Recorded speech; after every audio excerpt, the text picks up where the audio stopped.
Des 1er mai, nous en avons vécu des dizaines. Mais celui-ci, pour moi, est un 1er mai d'exception. Avec la FGTB, nous avons pu renverser la fatalité. Nous sommes arrivés au bout de la chasse de plomb, du défaitisme et des malédictions qui pesaient sur notre bataille. Camarades, souvenez-vous du ciel noir qui en 2003 annonçait la fermeture de la phase à chaud de la sidérurgie à Liège.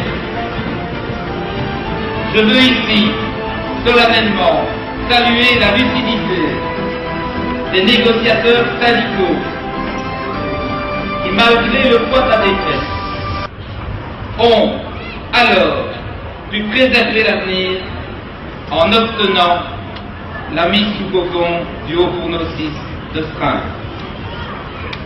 Et après la fusion d'Arcelor et de Mittal, au début 2007, une éclaircie est apparue.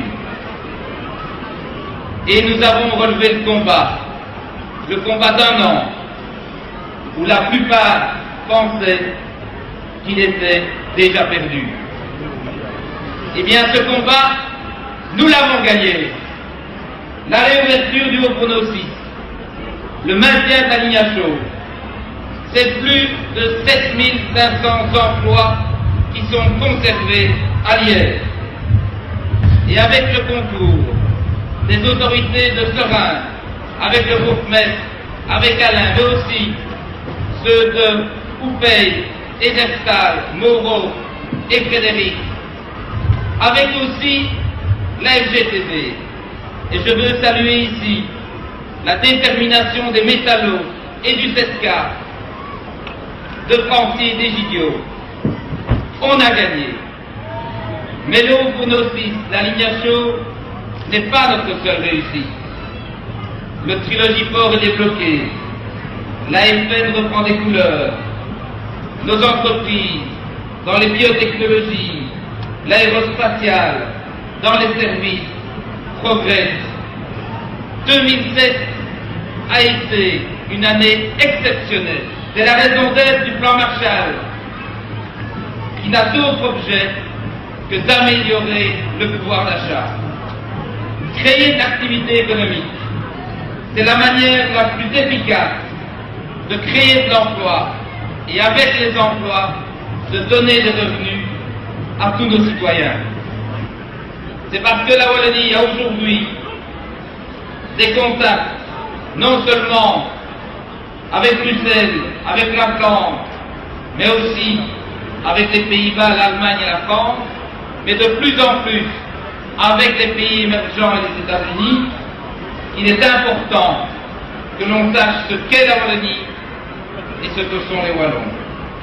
Aujourd'hui, la question du pouvoir d'achat se pose pour les allocataires sociaux, mais aussi pour de très nombreux travailleurs dont le salaire ne permet plus de vivre normalement.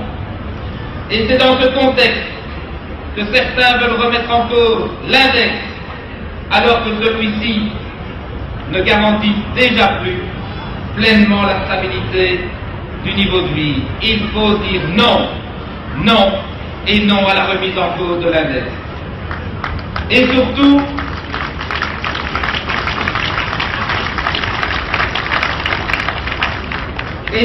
n'ayons pas peur de nous. Ce que nous voulons, c'est une société solidaire, équitable, qui donne à chacun le droit de vivre dignement.